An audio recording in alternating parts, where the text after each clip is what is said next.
to the show. My name is Charlton with Big C. This is Charlton and Big C Sports coming to you worldwide on the Big C Sports Network, on the #1 network in the United States of America. And Big C Sports has been voted the #1 sports show in the universe, according to Big C and them good old boys down south. I want to say bienvenidos to all of our listeners in Latin America, also across the pond, in London, England, as well as Paris, France. And of course, you good old boys from Africa, you know we love the Big C tribe. We love you in Canada. But Big C, there's no one we love more than you good old boys down south in the land of the free and the home of the brave. Big C, how's it going for you good old boys on a beautiful June the 25th, 2018? Well, Charlton, is wonderful down here. You know, I've been trying to track down Mark Emmert, the president of the NCAA. Yes. You know, because, they had to release their tax returns and all that. and it showed back in 2016 that he got a $500,000 pay increase. Wow. And, so he went up to $2.4 million back in 2016. So we know he's gotten an increase, but I'm wondering, has he put forth NCAA legislation to say that the players earn a cut? They get a cut when they get cut from the team or when they get cut by a face mask. That's the only cut they give them good old Big C. I do want to say a lot going on in the sports universe. Of course, the World Cup. We have the College World Series getting underway already. The good old boys from the Pac-12 Conference in Oregon State playing them good old boys from Arkansas down south in the SEC. We know a lot of people still wondering, I haven't seen a lot of golf lately, but the Travelers Championship in Connecticut, Bubba Watson doing this thing, Big C. Everybody still wants to know where LeBron James is going. I do want to say this segment sponsored by your Northern California Cadillac dealers, home of the all-new Cadillac Escalade, the standard of the world. And when you go by and test drive yours, tell them Charlton and Big C sent you. Big C, I was kind of flummoxed. I saw the body issue of the mothership has an ESPN body issue. I looked at all 16 athletes. I thought you told me you were in it, Big C. I didn't see your picture anywhere, Big C. Did you make the cut?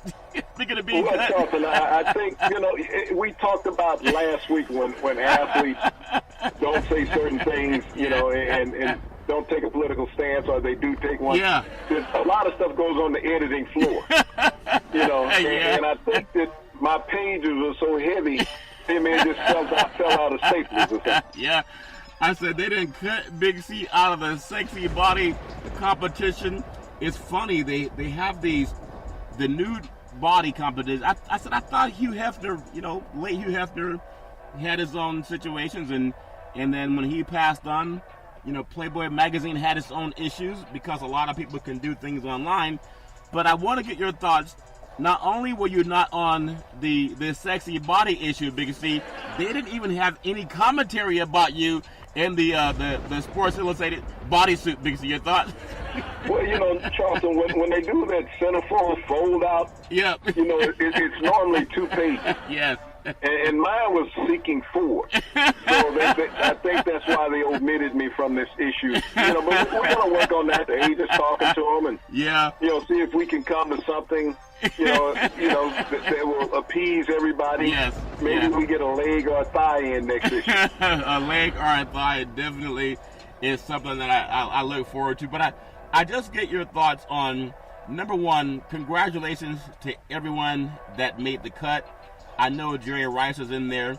Yasiel Puig may have the best six-pack. I know they had some women in there also. There's a golfer, an old-time golfer. He's in there too. But Saquon Barkley out of Penn State, he had a good pose. But Yasiel Puig, I think for someone that has the physique, they should also ask these guys what supplements they take, Big C, or do they just do it all naturally? Your thoughts, Big C? Well, it's probably airbrush. Now, let's not assume that athletes might take some supplements. Yes. That may not be natural. Right. Okay?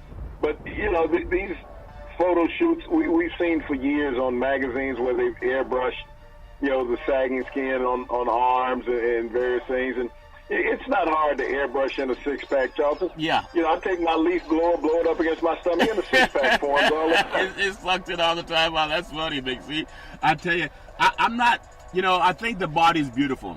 And we talk about remember back in the day, the Lou Ferrigno and the Lee Haney, they were considered these Mr. Olympians, and they had these great chiseled bodies.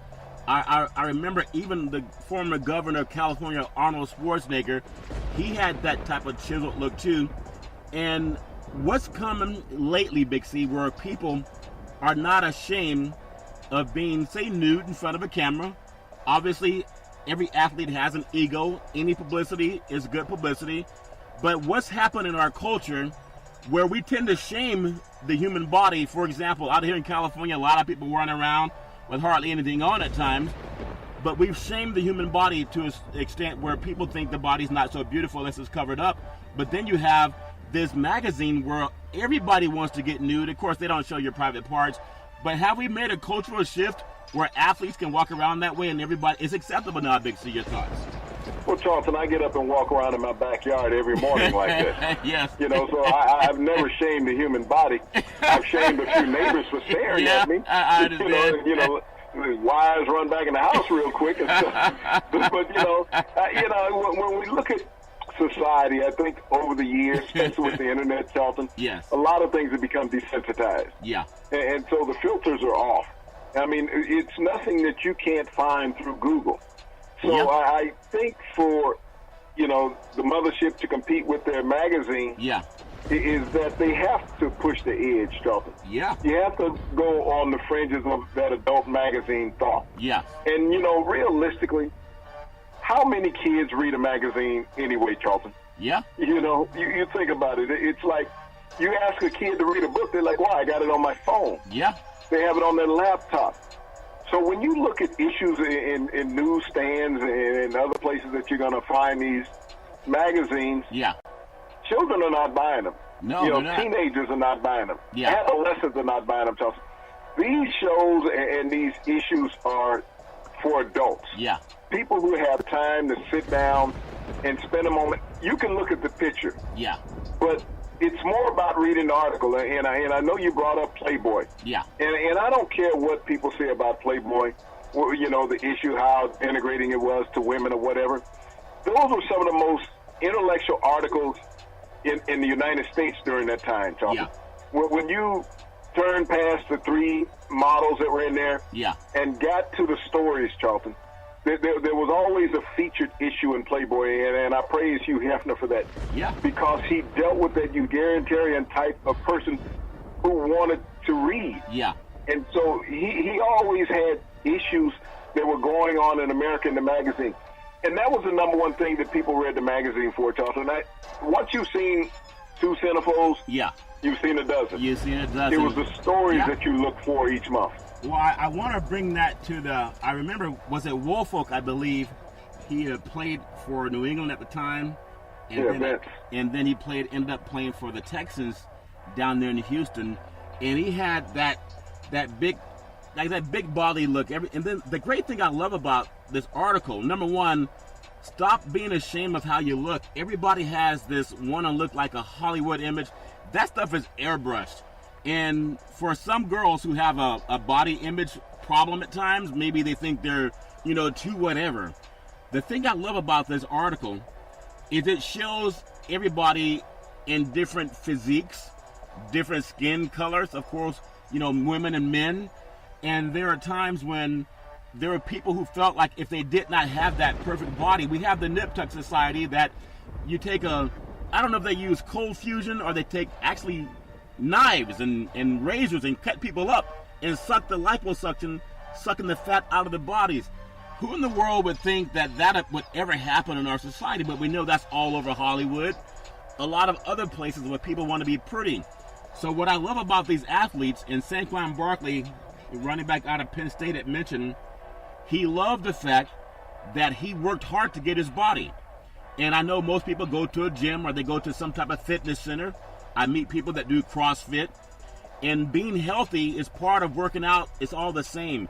So I want to get your thoughts on how do we stop the shaming of people who feel like maybe they're not skinny enough or they're not even big enough, because people have that issue too. Big C, your thoughts? Well, Charlton, a lot of that comes through the media when you look. I mean, to get a great body, some people are just born with it. I remember one time I had a teammate, wide receiver, I mean, he walked in, looked like he'd always came out of the gym. Yeah. But he was naturally built with all these striations in his body. He never even worked out. Yeah. He was just fast, and he could catch everything, even a cold. But, when we look at people nowadays in society, I think people tend to trend more to what they see on television and these images that they see everybody with this Instagram and accounts that they're constantly posting things up on.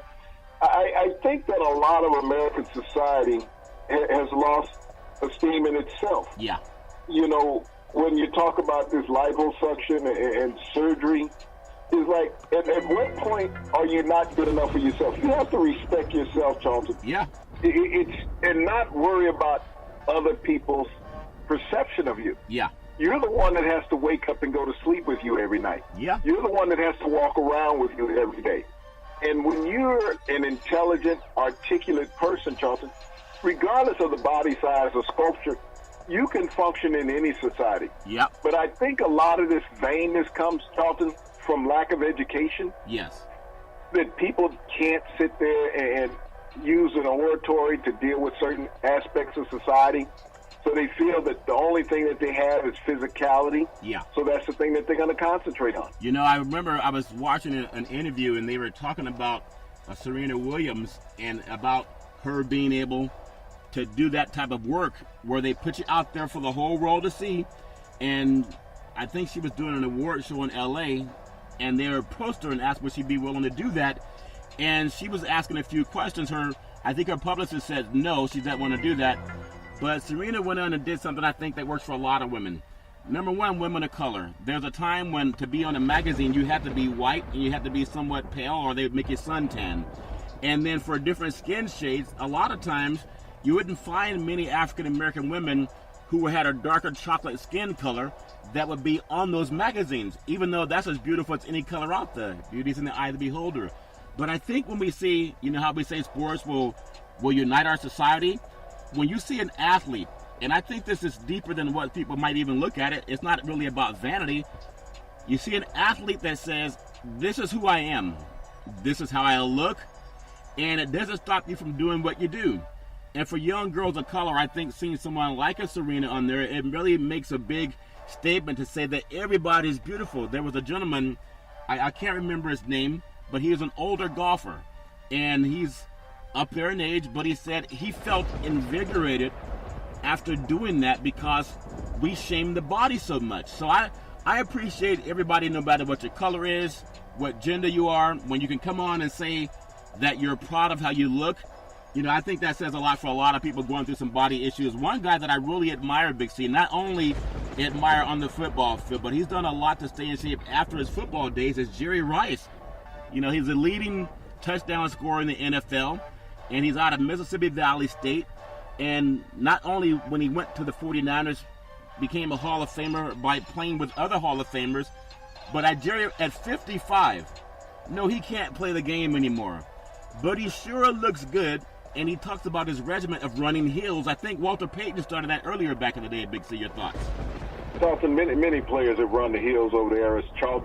Walter made it famous. Yeah. Because they wanted to cover him during his off-season regimen. Yeah. But when you look at people, Charlton, who have that mindset to stay in shape, I mean, I think about over the years, Charlton, the people that you've seen on television, that bodies have changed over time. Yeah. But there's so many people, Charlton, out there that take that workout regimen seriously. Yeah. That they get up and they're animate about it every day, whether they run, whether they do push-ups, sit-ups, calisthenics, Charlton. Yeah. This is what they do. And like you, I'm lost right now. Jack LaLanne. Yeah. Jack LaLanne was America's workout guru. I remember for him. decades. Yeah.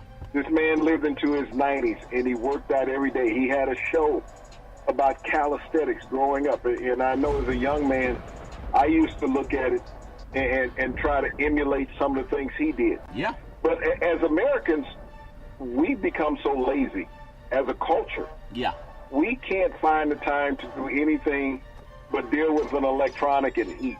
Yeah. That's what we do. Yeah. You look at young kids today, Charlton. They don't go outside on hot days. It's too hot. You know, when I was a kid, you were outside all the time unless it was raining. Yeah. That's the only time you weren't outside. Even in the rain sometimes. You know, and that was a good way to take a shower. Yeah. You know, so when we look at society, society has made us what we are. Yes. It's just lazy. I mean, everything's at the touch of a button now. Yeah. You know, growing up, the remote control in the house was the youngest kid. You got to change one of those 4 channels we had on the TV. Yeah. That was the remote control. Yes. Now, you know, you can change the TV with your phone. You don't even, if you can't find the remote control, just change it with your phone. Well, I got to get that kind of phone, Big C, because I learn a lot more talking to young people, and they say, why don't you know this stuff? And I go, you know, I'm no older than you, but you're right. You can learn a lot of things you can do with your phone, Big C.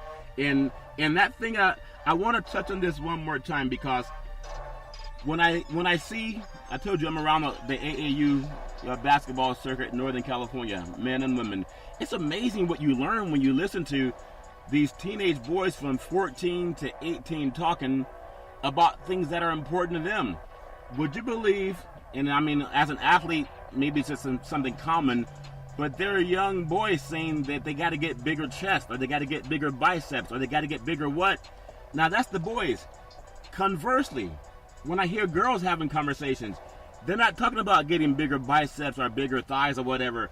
They're talking about how to shrink down, or they're talking about how the nip-tuck society is something they even consider. And I hate the fact that young girls still think that they have to look like those brushed-over images that are on a magazine, and that's why I'm proud of this body edition, because it's telling people that everybody comes in different shapes and sizes, and you don't want to see people thinking they got to nip and tuck themselves in order to be successful or even acceptable. And we're in California, a lot of people are by the ocean and by the beaches. Do you have that same thing down south, Big C? I know sometimes it might be a regional thing. Do you find the same thing down south, Big C? Well, Charleston, like you said, it is a regional thing. It's more regional out there than what it is here. I think because of, way Southern people have lived over the years, is that they're more accepted of someone's body structure. Yeah. Because you see a diaspora of them down here. And so, regardless of whether you're on a beach or whether you're in a club or in a mall or in a restaurant, Charleston, the human body is a beautiful sculpture. Yeah. And everybody's not built the same. It's just like when you look at athletes. You look on a football field. You don't see a wide receiver built like an offensive tackle. No. You don't see a running back built like a defensive end. You don't see a cornerback built like a quarterback, Chuck. Everybody is structured for the position that they play. Yeah. You talked about Vince Wilfork when he was with the Texans, and prior to that with the Patriots. Yeah. Vince was in the body issue, tipping the scales of some 400 pounds. Yeah. But that's a normal body. I mean, when you look at an offensive lineman in the NFL, they average about 330, 40 pounds. Yeah. So you're not all going to look alike. Bodies have changed over the years. We look at the human anatomy, how it has changed over the years, the size, the players today. I know coming out of college, 260 pounds, 265 pounds was good to play defensive line in the NFL. Yeah. And so that has changed dramatically. You're a linebacker now a lot of times at that size. Yep. So, you look at an offensive tackle who's sitting out there threading 40, 350 pounds, standing 6'7", 6'8". Yeah. You got to rent a car to get around him. So, things have changed. You go back to the days when you had the diminutive quarterbacks. I know a lot of people talk about Russell Wilson, how small he is. In the 60s, that was a commonality, Charlton, to have small quarterbacks, 6 foot, 6'1". Fran Tarkenton played. He was 5'10". When Fran Tarkenton left the NFL, he was Pro Football's all-time leading passer. Yeah. You think about that. This guy was 5'10". He threw for more yards and more touchdowns than any quarterback in NFL history at 5'10". Yeah. He was a product of the University of Georgia. We saw how Doug Flutie was when he was at Boston College, winning a Heisman Trophy and having an opportunity, a minimal opportunity in NFL. Yes. But every time he was there, he succeeded, whether it was with the Bears, Charlton, whether it was with the Chargers, whether it was with the Bills. You look at Doug Flutie's win-loss record in the NFL. It's better than any quarterback that he played with other than Tom Brady. You think about that. This guy, because everybody said he was too small, but everywhere he went, he won. He won as a starter. He took the Bears to the playoffs. He took the Chargers to the playoffs. He took the Bills to the playoffs. Yes. You think about that, and everybody kept saying he was too small. And they wanted a 6'5" quarterback instead of him. Yeah. So, but you look at his record as far as productivity. So everybody's body doesn't fit everybody's desires. Yeah. And that's what Doug fell through the cracks in the NFL, because he destroyed the stereotype of this Ugandan quarterback that everybody wanted to see. This big blonde-haired, blue-eyed guy who stood 6'4", 6'5". Yeah. This rocket cannon of an arm. Couldn't read the funny pages or a defense. Yeah. But that's what they wanted. Well, you know, there's that thought that being out here in California, you look at a guy like a Barry Bonds, or you look at someone like a Jose Canseco or Mark McGuire, they made it kind of fun for guys to get bulked up. And irrespective of what people think about the steroid era and all that stuff, people did what they had to do on both sides of the fence. Whether you were pitching or whether you were hitting, you know, people did what they did. But no matter what you take, if you're an athlete, and again, this is speaking to young girls who think that they're too big or they're just too heavy or whatever. And it kind of pains me when people say that, because where do they get that image? They get that image from mostly magazines, which you said copy and paste, or they call the brush over, and they make airbrushing. They make everything look like you're perfect, and nobody's perfect, and you don't have to look that way. But I'm proud of the magazine for coming out and doing that. And one more thing I want to add on to that, for even when you talked about Jack LaLanne, I see out here in California, sometimes going to the gym or just out and about running, I see a lot of people that are probably at least older than 60.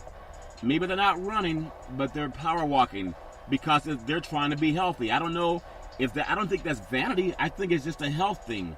And I'll never forget when I started lifting weights when I was a young boy, it was to bulk up, because a lot of athletes wanted to have that muscle and that chiseled look. Now, as you get older and you start tearing rotator cuffs and other issues that people tear, you realize that walking is just as healthy, and you don't have to carry a lot of weight to be in great shape. So that's something that a lot of older people do, and I'm proud to see a lot of people just staying active because the body is beautiful. Big C, I know when we look at, speaking of the body being beautiful, you're a golf guy, right? You like golf sometimes, Big C, every now and then? Well, every time I can clean off the clubs.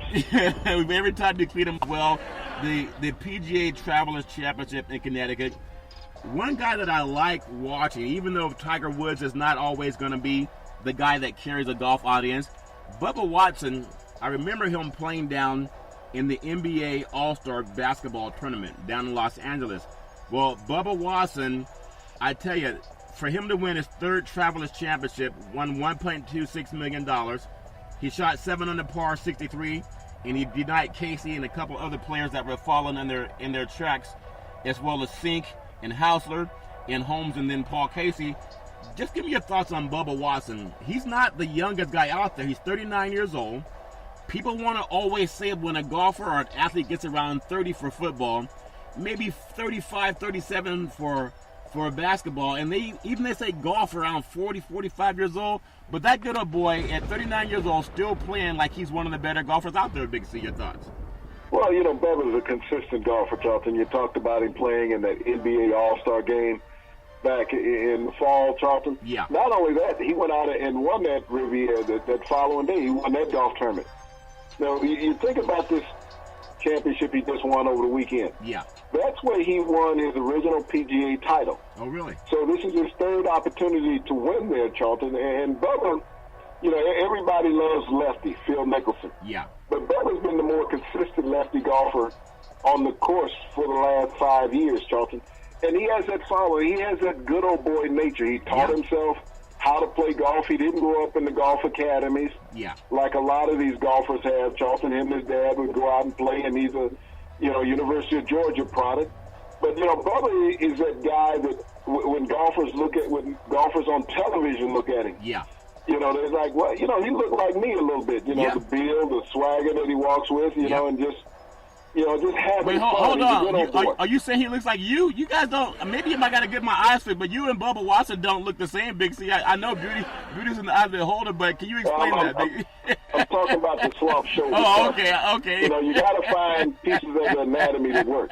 Okay. He has a little more hair than what I have. Okay. But the slump shoulder's good to me, I understand. You Southern boys all look the same as what you're saying. But he has that. What I like about Bubba, he doesn't have that chiseled body the way we talk about. A lot of people say maybe Tiger bulked up a little too much. He doesn't have that same bulk to him now. But if you look at Phil, Phil's not a chiseled guy either. And a lot of the times, golfers are skinny guys. You just made that analogy earlier. Well, unless it's John Daly now. Well, wait. John Daly looks like a round mound himself. Look like Humpty Dumpty lost his pants. Beauty's in the eye of the beholder, because I tell you, but a lot of times what people don't see is that golfers, they don't bulk up. Most of them, they do stretches or they'll do maybe push-ups, but they're not a lot of guys that hit the weights the way you have, of course, football players or baseball players. Even basketball players are starting to bulk up now. There are a lot of basketball players. Look at LeBron James. He looks like he could play defensive end on a football team. So golfers, is it important to keep that thinness, that thin look about you? If you're 39 like Watson, I think Tiger's 42. Tiger, when he started maybe lifting more weights, putting in more bulk, that's when he started having more injuries, it seems. Do you draw that correlation being thin as a golfer as opposed to bulking up, Big C? Your thoughts? Well, Charlton, I remember years ago Greg Sadler, the big walrus, as they called him. He was a robust golfer. Yeah. And, he won several majors, Charlton, when he was out there controlling the circuit back in the 80s and stuff. But, over time, golf has changed. I mean, when you talk about Tiger bulking up, Tiger's not big. Tiger couldn't play wide receiver in the NFL. He's not that big. People think that Tiger's big. He probably weighed 190 pounds on a good day, 185, 190 pounds. Yeah. His physique was much better than every other golfer, so people said that he was big, and he wasn't. And, I stood next to Tiger on a few occasions, and you're sitting there and it's like, look, big fella, Yeah. But what he could do with the club made him a big man. Yeah. And so when you're wearing tailor-made clothes, makes you look so much better, even on the golf course. Yeah. Because when you stood him next to Phil, and Phil looked like somebody's dad, and Tiger looked like somebody's workout partner. Yep. I think they both have their own way of swinging the club. So again, congratulations to Bubba Watson. Love seeing a good guy, a good person who also won in 2015, beating Casey. I tell you, when you think about the golf world, and golf, unless Tiger's out there, even this tournament was a good tournament, but it still didn't have that national buzz to it that you get even when you have a Tiger or a Phil competing for championships. But it's good to see when they're out there doing their thing, Big C. I want to bring up something that I thought was so funny.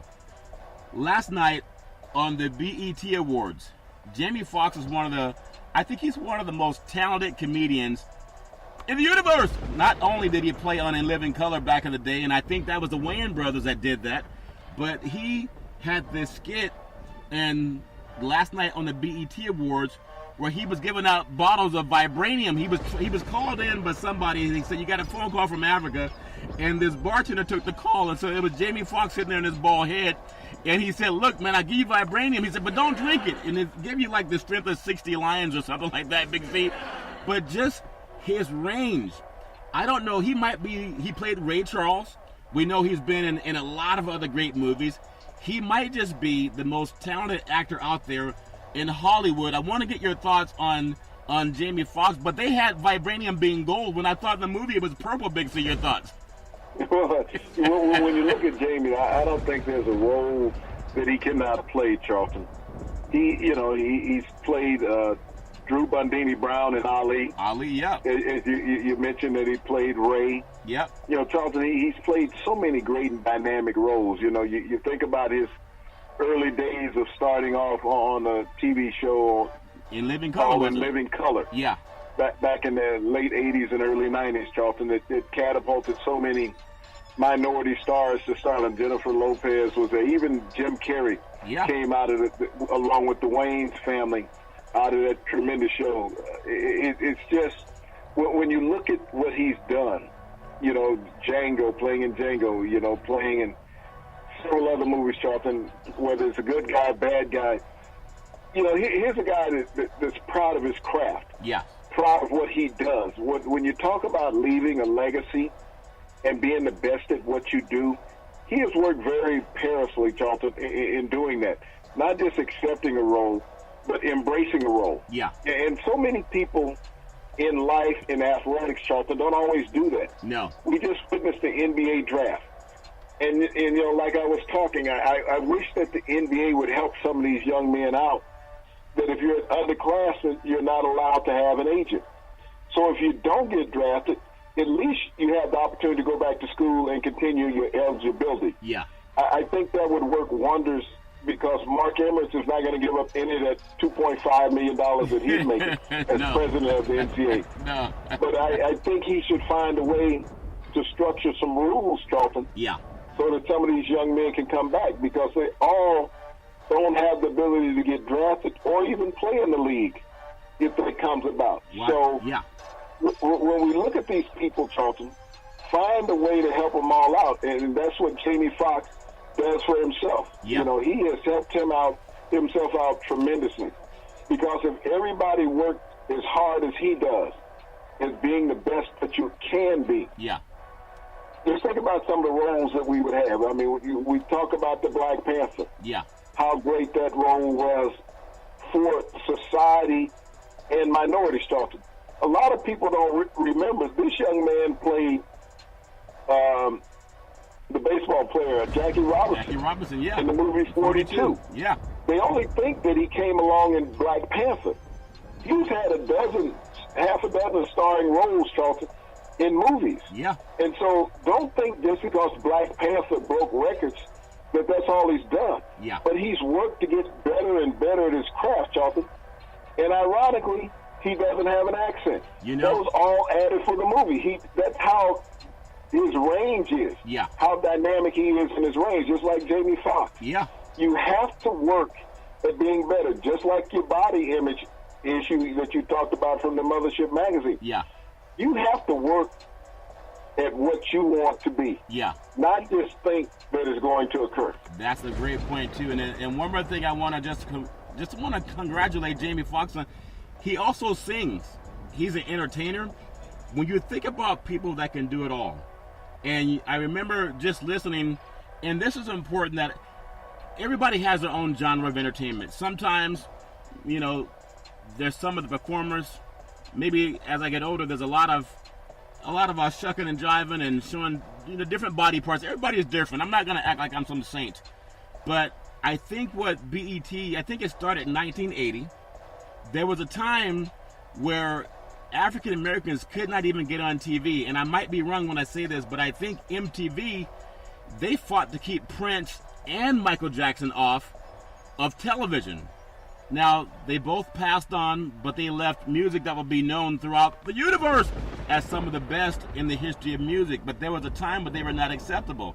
And how BET came into place was Johnson, when he got the money to start BET, I think he had loans of $15,000, and then someone else gave him a lot more money. But he became a billionaire with that.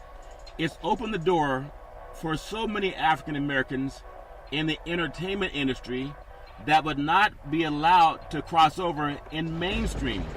And the fact that it's going on so long, and they get the top actors and actresses and entertainers like a Jamie Foxx to be part of the scene on there. I mean, there are people there like Snoop Dogg, and also, you know, I just want to say I'm so proud of the young people. And I don't follow a lot of young people at Big C. I don't know a lot of the entertainers that are on there anymore, but to hear some of them say that they are glad they persevered and they pressed forward, even when a lot of people who started out in their lives, you know, found the exit on the highway, but they kept going forward anyway. What message would you give to young people that you don't always finish with who you begin with, Big C? Your thoughts? Well, Charlton, that's more common than not, because you grow beyond people, Charlton, when you have perseverance. Yeah. A lot of people want the easy way out, that quick dollar, as they say. And if it doesn't come their way, they'll get discredited. We look at a lot of athletes who are out there and want just the one contract and think once they sign the contract that they don't have to do anything to fulfill that contract, Charlton, which is hard work every day. Yes. And when you see these entertainers on television, they're like athletes. When we think about those that have made it, because everybody now wants to be a singer. Yeah. Everybody with a laptop, Charlton, has a studio. Yeah. Your laptop could be a studio. Yeah. So many of these guys, instead of putting in the work to learn the craft, they think that they can just sample off of other artists, and that will be enough to get them to the next level. Yeah. Entertainment is about originality and what you can come up with that's different, because we've seen that before. Yeah. You'll always hear that. We've seen and heard that before. What do you have that's so unique that makes you stand out? That's what young people have to work at, Charlton. And it doesn't make any difference whether they're trying to be a lawyer, an orthodontist, a school teacher, whatever. They have to find some way to change the dynamics of what they do that people notice them. Yeah. Not just be a part of the crowd, stand out in the crowd. That's a very good point, Big C. I do want to say that sports is a billion-dollar industry, and boys and girls sports is the foundation to this billion-dollar industry. For every athletic and sporting event, you need athletic and event insurance. We work with Ben and Mark. They've been around half a century. They work with Big C Sports. Whether you're a pro team, a collegiate team, a high school team, even your mom and pop soccer leagues, when you reach out to them, let them know Big C sent you at 800-772-8624. That's 800-772-8624. So again, with Jamie Foxx and what I think it means to a lot of young people of color, just like with starting Big C Sports, we worked with different networks in the past, and everybody has their idea of what ingredients should be in that pie or in that soup, and you got to have your own idea. People will come and go, but the one thing that's consistent is you and being authentic. You're going to have people come into your life and say, I think you should do it this way, I think you should do it that way, and if you do it the way they say it, then you won't be who you are. That attracted them to you in the first place. So as I was talking to someone today who was actually a wrestling coach and actually coached over at Iowa State University and then some local programs up in Northern California, there's a lot of young people who have that dream, just like I saw on the BET Awards. Whether you want to be the next athlete, whether you want to be the next entertainer, no matter what it is, you got to stick with it. You got to speak from your gut, and don't worry about who says do it this way or that way. You got to be authentic. I want to bring something up, Big C, a little bit of a political slant before we get into a few other things. We were just talking about the detainees last week for the show. We had the NBA draft in New York at the Barclays Center, and we know how Trump has ordered people to be ripped apart from their families. Al Sharpton, I saw him on CNN News, and he was saying they went down to Texas to pray to see if they could get access to praying for some of the families who kids have been taken from them. And would you believe he said that prayer did not work? They would not even let the clergy in to see them. We know it's always about the law. It's going to take the law to make things different and the stroke of a pen. Praying is great, but you got to have the law mixed with it too. Big C, your thoughts? Well, Charlton, you most definitely do. When you look at the law is the law of the land, and I understand that these people, they say they have crossed into this country illegally. But you're talking about a situation that was a misdemeanor. Yeah. You got to ask yourself as an American, have you ever gotten hit with a misdemeanor charge from law enforcement? Wow. And had to go to jail? This is what this administration has done. They say, okay, these people have committed a misdemeanor in our country, and we're going to send them to jail. We're going to take their kids.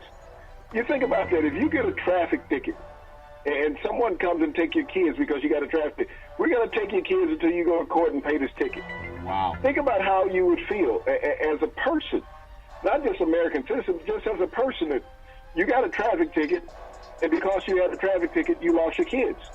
That's a misdemeanor. Jaywalking is a misdemeanor. Yeah. Many things in our society are misdemeanors, and these people lost their kids for committing one of those misdemeanors. Yeah. And so yeah. You have to look at how people feel. Don't sit there and play the political circuit saying, well, these are our laws and they're here illegally and they're taking American jobs. Yeah. You have to understand about any illegal immigrant in America. They've never taken an American job. They haven't.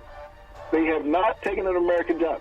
There's an American employer who feels that they're employable. Yeah. Okay? So they haven't taken an American job. That employer felt that you weren't worthy of that job, and that illegal was. Well, I think it's something that we all got to talk about. We hope that it can change, but it's going to take the law. And, of course, pray for all we can pray for in life, but it's people that make a difference, too. And I appreciate when I see someone like Sharpton, who's down there as an African-American, and I just came across some facts just reading over the weekend when people say, well, they came here and they didn't do it the proper way. Would you believe in California, and there's some counties in Northern California where African Americans are 10 times more likely to be expelled from school than Caucasians? And that's Northern California. We could say progressive state, land of the free, home of the brave. And these are kids who are here illegally. So when kids are expelled at 10 times the rate, black boys are more likely to be expelled from school, from elementary all the way up to high school, at a rate of 10 to 1 for white students. I think African American girls were 9 to 2 over Caucasian girls for the same reasons.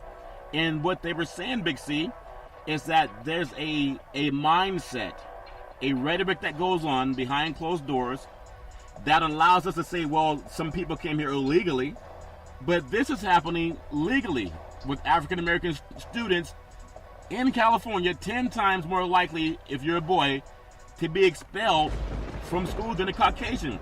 Big C, how do we allow that to go on, and we just get stuck on somebody who's here undocumented-wise, and we just focus on that? There are people here illegally that still face that same type of social enmity. Big C, your thoughts? Well, Charlton, when we think about the social structure of America, it's the same as saying that a white mass murderer is not a terrorist in America, is that he has a mental issue. Any mass murderer has a mental issue, Charlton, but for society to wrap their arms around and defend a mass murderer, that's the same people that allow those situations to occur in the education system, Charlton. Yeah. And when you think about how society thinks as a whole, is that there's a total separation and disconnect. You can't identify with people from a societal perspective that you don't know anything about. Just because we're all Americans, it doesn't mean that everybody knows about culture, Charlton. Yeah. It's such a difference in America is when you talk about cultural differences. It's the thing that's never talked about on the news. Everyone wants to say, well, how do we fix the problem? Yeah. The problem is, Charlton, separation in society. Yeah. And that's what America builds itself on, is keeping separate. You know, it's like, go back to Roe v. Wade, separate but equal education. Yes. We have a separate but non-equal society, the way things are judged, the way things are looked at. And as long as minorities are always looked at, I mean, you think about what the president said about minorities in a denigrating way just the other day. And his base is going to feed on that raw meat. Yeah.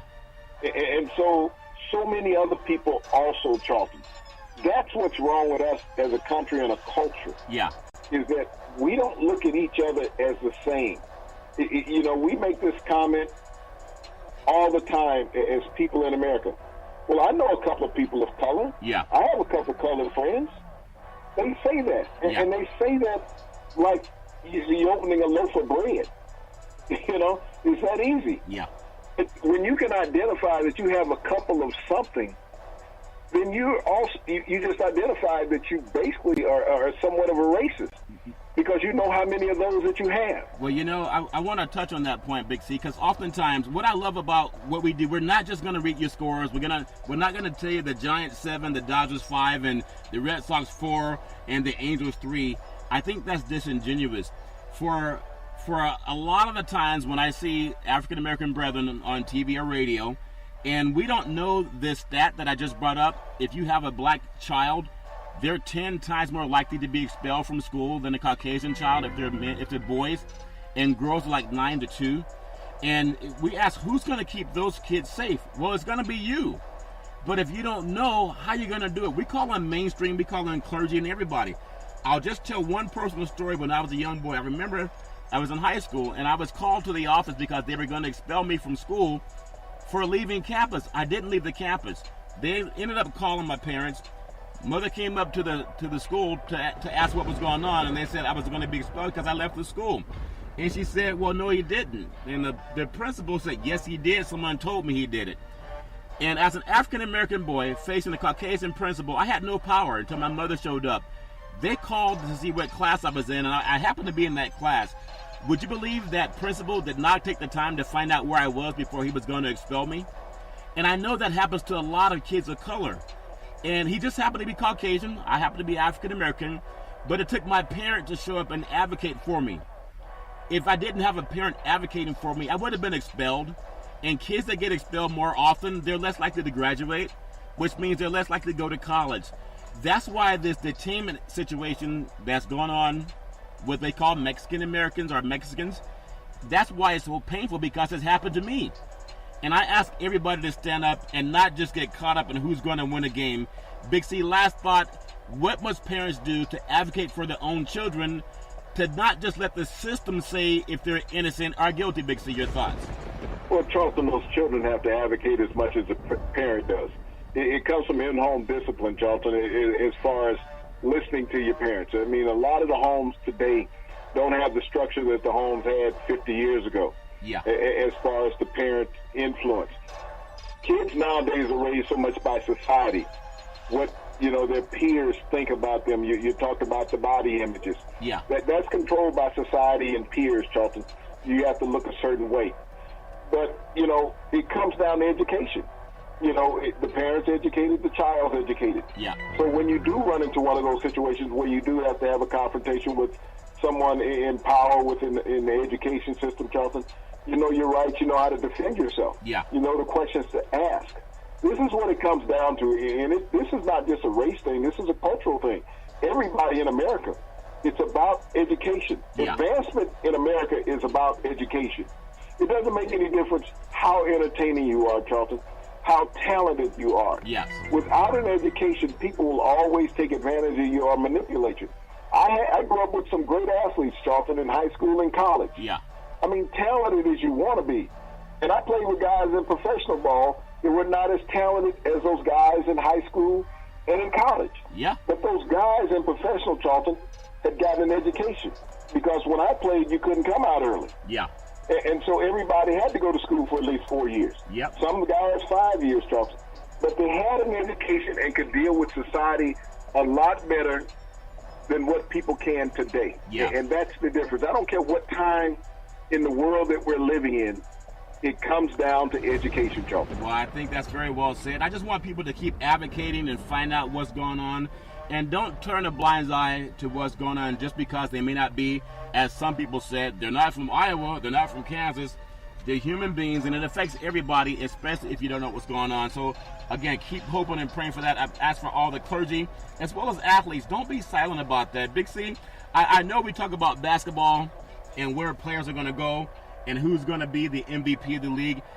Chris Paul was on Steve Harvey's Family Feud, and his family was playing against Steph Curry and his family. Would you believe the Currys won again? I mean, Chris Paul can't beat Curry at anything, but it was Steph Curry's wife, his beautiful wife. She's the one who had 194 points on, if you get 3 X's, then obviously they say, hey, the other team gets a chance to steal. Well, she got 194 points. Curry only had to get 6 points, but he got an X on his first one, Big C, on his first guess. I think it was about what fluid is most important for the body. She said water, he said milk. But just, can Chris Paul find a way to beat Curry at any, Big C, even Family Feud? Big C, your thoughts? Well, you have to look at both of their families, Charlton. These families are close. They've known each other for years. But I think why he said milk, if you go back to that commercial that he was running on, and he was trying to figure out which milk to pick. Vibranium. When she sent him out at night. Yeah. But when you think about this show, Charlton, you think about, it shows the dynamics of athletics. Yeah. And how intelligence plays in that. Here's a show where you got to answer questions. Yes. You got to get the most popular things. You can't always guess in these scenarios. Yeah. You have to have some knowledge, Charlton. So to see the Paul family and the Curry family competing on a national stage, Charlton, that's based on intelligence, not just athletics. Yeah. You know how great athletes they are. But here it is, they're showing how intelligent they are in being competitive. Yes. That's what we don't get enough of in showing the athletes in life. Yes. We're always hearing about the problems that they have. You know, Jameis Winston, getting ready to be suspended by the NFL. Other players, Charlton, whatever incident, Reuben Foster, being alleged on several incidents. There's a kid in New England also. New England has a player in trouble too. One of their receivers. But we don't get enough of the intelligence of athletes broadcast out there, Charlton. Yeah. The companies kind of shy away from that. Saying we only want you to see one particular image of these people. Yeah. And I'm serious when I say these people. Yeah. And so shows like this really open up the American platform to say, hey, these athletes are intelligent. Yes. They're knowledgeable. They're articulate. This is the side of athletics that I'd like to see more of on television, Charlton, other than just the sports show showing the highlights. Yeah, I agree. Because if that's all you are is a sports guy, even on a sports show, we leave so much on the table, especially for young African-American kids and mainstream kids too, kids of all color. But I would hope that people see that you can be well-rounded. Don't just be a guy that's about the sports. We have college and high schools offer a lot more than that. And so I hope a lot of people can grab onto that. Big C, College World Series. You think about Oregon State, way up in the Northwest, in Corvallis. Eugene, Oregon, Corvallis, Oregon, those two programs in that small state of Oregon, primarily Oregon for football and basketball, and then Oregon State, every now and then football, but their baseball team is so dynamic. They're in the College World Series. They're playing Arkansas. They've won 109 of their last 127 baseball games. That's phenomenal coming from a small state. I know there's a lot of money poured into their program, but not too long ago, they did not even have a baseball stadium. Their coach, Pat Casey, he's just a wonderful competitor, and he says it doesn't matter how many wins you won unless you win the last one. They're playing against a great team in Arkansas. Arkansas is 47-19. Oregon State is 53-11-1. It's the best of three in the College World Series. It's the Pac-12 versus the SEC. And this is kind of like bragging rights. Big C is kind of like my territory, my neck of the woods, versus you good old boys down south, your neck of the woods. Who do you like going into this one, Big C? Well, you say it's Oregon State and Arkansas? Okay. Arkansas, baby. Well, you got to look at Oregon State. I mean, they have a history down in Omaha. They won back-to-back World Series several years back, Charlton. And as you mentioned, when they won these World Series, they didn't even have an on-campus stadium. No. Uncle Phil Knight went out and built them an on-campus stadium. That's a nice uncle. Beautiful digs there. Yeah. And you look at their uniforms. He carries his name on his uniform all the time. Yeah. But, this is a great program when you think about up there in the Northwest, Charlton. It goes under the radar. And you get these athletes that are not blue-chip athletes. Yeah.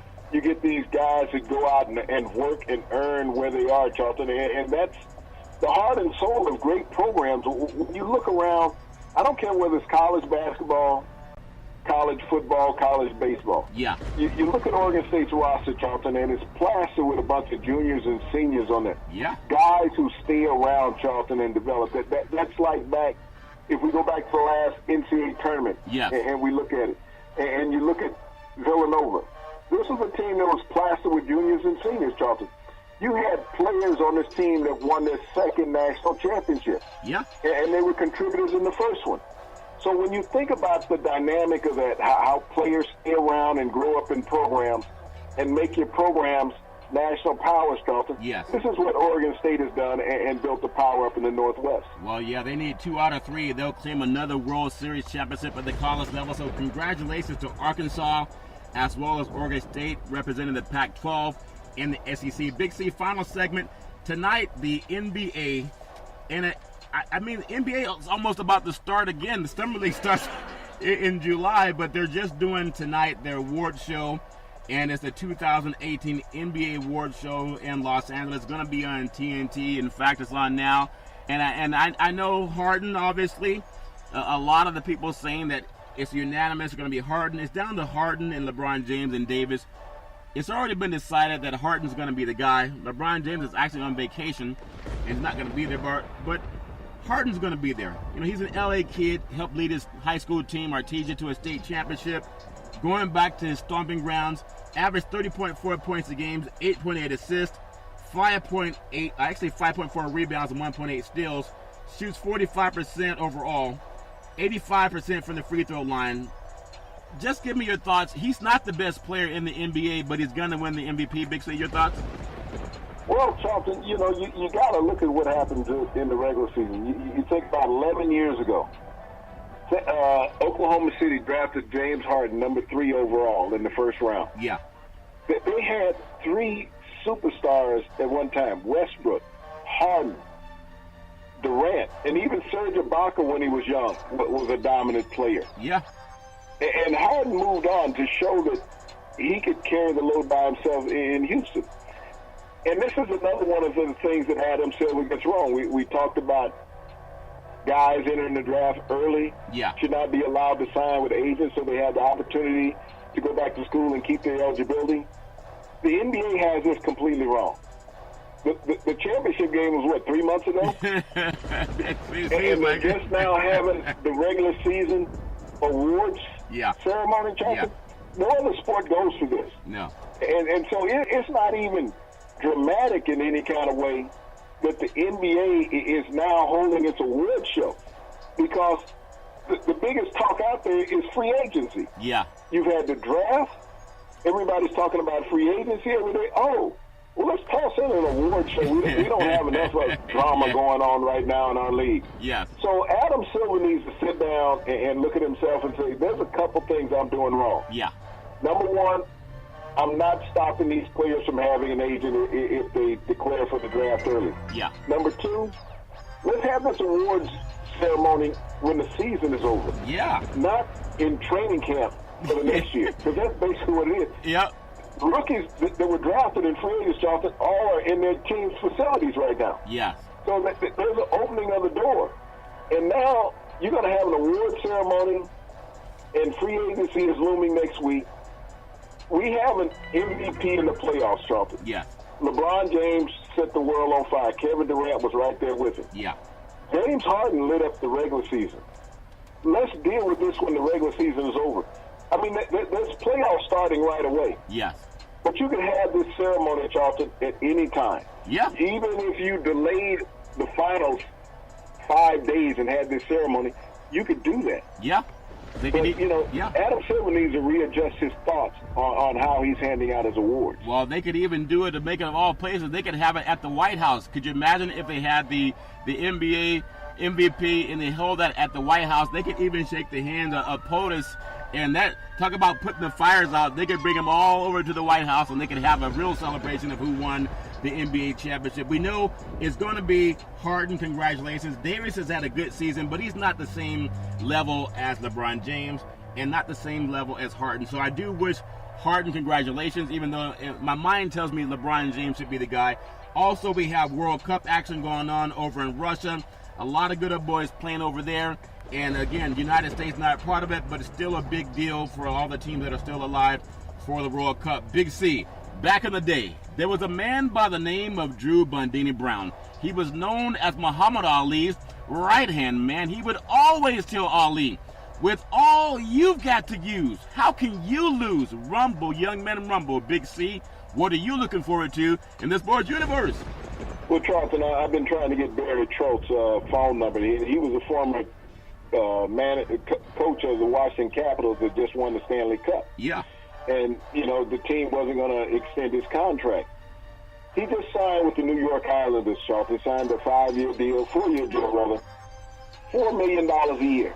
Now, you think about it, you win the Stanley Cup as a coach. They were only paying you $1.5 million. They didn't value this man whatsoever. No. But the New York Islanders do, and congratulations to Barry. He was only unemployed, Charlton, 72 hours.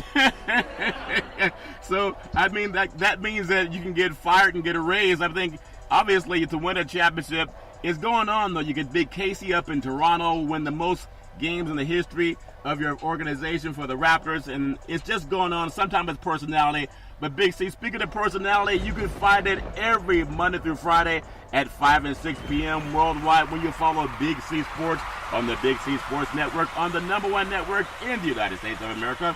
And Big C Sports has been voted the #1 sports show in the universe, according to Big C and them good old boys down south. As we always tell you, there's never, ever any excuse for domestic violence. If you know any man or woman going through that garbage, please call 911, because no man or woman should ever have to go through that garbage all on their own. And as we always tell you on every Big C Sports show, we thank you, we appreciate you, and we hope that you have a super fantastic day.